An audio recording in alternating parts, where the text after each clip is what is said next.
किसान भाइयों, आज हम आपको बताते हैं प्रो ट्रे में सब्जियों की नर्सरी कैसे तैयार करें और उसके फ़ायदे। तो सबसे पहले हम बात करते हैं कि इसमें क्यों करने की आवश्यकता है। जैसा कि आप जानते हैं कि आधुनिक तरीके से खेती करने से अधिक लाभ होता है। आप जैसे इस बीज को उगाते हैं तो मिट्टी में डालते हैं, उससे होता क्या है, आप 100 बीज डालते हैं तो मुश्किल से 50 से 60 बीज उग पाते हैं। और उसमें भी होता क्या है कि एक जैसी ग्रोथ उसमें नहीं आती, कोई छोटा पौधा होता है, कोई बड़ा पौधा होता है। तो इसलिए हमको प्रो ट्रे में नर्सरी तैयार करनी चाहिए। इसके लिए इसके जो सबसे बड़े फ़ायदे जो हैं, अगर मान लीजिए आप अपने खेत के लिए उगा रहे हैं तो भी अच्छा है, और अगर आप बिज़नेस करते हैं तो भी इससे अच्छा फ़ायदा है। तो सबसे पहले बात करते हैं प्रो ट्रे में के फ़ायदे। तो प्रो ट्रे में ऐसा होता है कि आजकल जैसा देख रहे हैं हम, सीड जो हाइब्रिड खरीदते हैं तो बड़ा कॉस्टली आता है। अगर हम मिट्टी में डालेंगे तो उसमें 50% भी नहीं आता, तो कॉस्ट ज़्यादा जाती है। तो इससे होता है कि आपकी कॉस्ट का बचत होता है। दूसरा, आपने 100 सीड डालें तो 100 सीड ही जर्मिनेट होते हैं। दूसरा, आप अगर आपको पता है कि हमको 2000 प्लांट चाहिए तो आप 2000 प्लांट उसमें काउंट करके तैयार कर सकते हैं। इसके अलावा आप जब प्रो ट्रे में नर्सरी यूनिफॉर्म साइज़ में आती है, दूसरा आपको उसको मेंटेन करना, क्योंकि खेत में करते हैं तो बड़े एरिया को मेंटेन करना होता है, और जबकि प्रो ट्रे में करते हैं तो छोटे और स्मॉल एरिया को कवर कर सके आप देखभाल कर सकते हैं। इसके अलावा अगर वेदर की चेंज होता है, जैसे बाहर है तो आप नर्सरी को मेंटेन नहीं कर पाएंगे, पर अगर आप छोटा एरिया है और आपका कवर्ड एरिया प्रोटेक्टेड है तो आप उस नर्सरी को वेदर के उससे बचा सकते हैं। इसके अलावा आपका ऐसा होता है कि नर्सरी जब आप अगर बिजनेस में जाते हैं तो एक स्थान से दूसरे स्थान पर इसको ले जाना बड़ा ही आसान होता है, क्योंकि आप एक हाथ में 2 ट्रे को पकड़ के ले जा सकते हैं, उससे सीडलिंग इधर से उधर नहीं होती। दूसरा, इसके अलावा जब आप मिट्टी में से पौध को निकालते हैं तो उसमें जड़ टूटने के पूरे चांस होते हैं, परंतु इसमें कोई भी एक भी जड़ का नुकसान नहीं होता।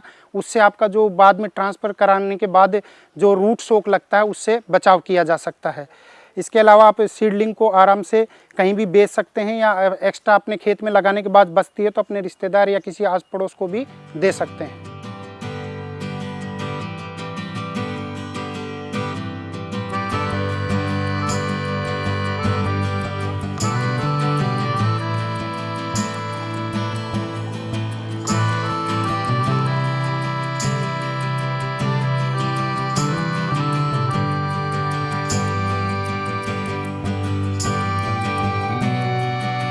अब बात करते हैं इसके आवश्यकता सामग्री की, किस किस सामग्री की आवश्यकता होगी नर्सरी तैयार करने के लिए। तो सबसे पहले ज़रूरत पड़ती है एक प्रो ट्रे की। प्रो ट्रे जो कि उसमें 50 सेल होते हैं, वो प्रो ट्रे लेते हैं, जो कि मार्केट में आसानी से उपलब्ध है। 35 से 40 रुपये एक ट्रे का मूल्य आता है। इसके बाद ज़रूरत पड़ती है कंपोस्ट की। वर्मी कंपोस्ट जो केंचुए का खाद है, जो आराम से गाँव में मिल जाता है, उसकी ज़रूरत पड़ती है। उसके अलावा कोकोपीट। कोकोपीट कुछ नहीं होता, सिर्फ जो नारियल का बुरादा होता है वही एक कोकोपीट होता है, जो कि ब्रिक्स में प्रेशर से बनाया होता है और मार्केट में इजीली अवेलेबल है, जिसका मूल्य 40 से 50 रुपये प्रति केजी के हिसाब से मिलता है, और एक ईंट के समान 5 केजी की बनी हुई आती है, उसको यूज करते हैं। इसके अलावा अगर आपके पास अच्छे से उपलब्ध है तो वर्मिकुलाइट और परलाइट भी आप इस नर्सरी के अंदर यूज कर सकते हैं। इसके अलावा आपको ज़रूरत पड़ती है बीज की, जो जिस सब्जी का बीज उगाने जा रहे हैं उस बीज की ज़रूरत पड़ती है। इसके अलावा आपको उसको कुछ फंजीसाइड्स की ज़रूरत पड़ती है, ताकि उसका सीड ट्रीटमेंट कर सकें, क्योंकि स्वस्थ पौध होगी तभी आप अच्छी फसल ले सकते हैं।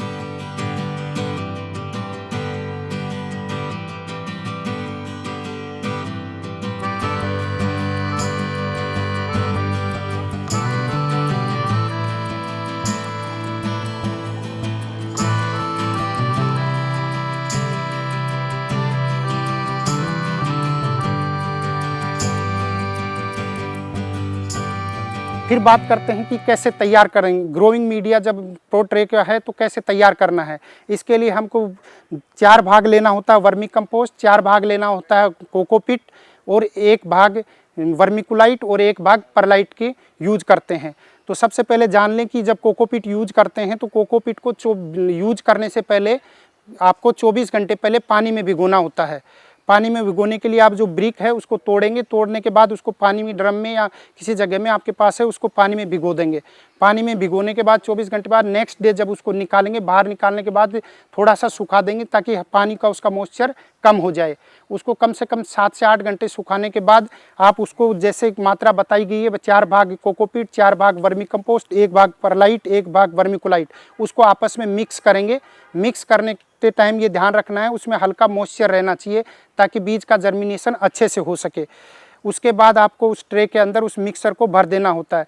तकरीबन 1.25 kg मिक्सर उस एक ट्रे के अंदर आता है जो 50 सेल की होती है।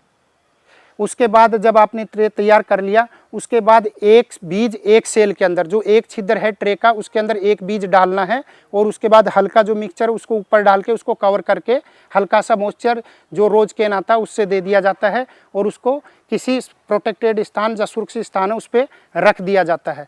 इसके उपरांत आपको ध्यान रखना है कि 10 से 12 दिन बाद आप इसमें NPK 19-19 जो पानी में घुलनशील होता है उसका स्प्रे कर सकते हैं।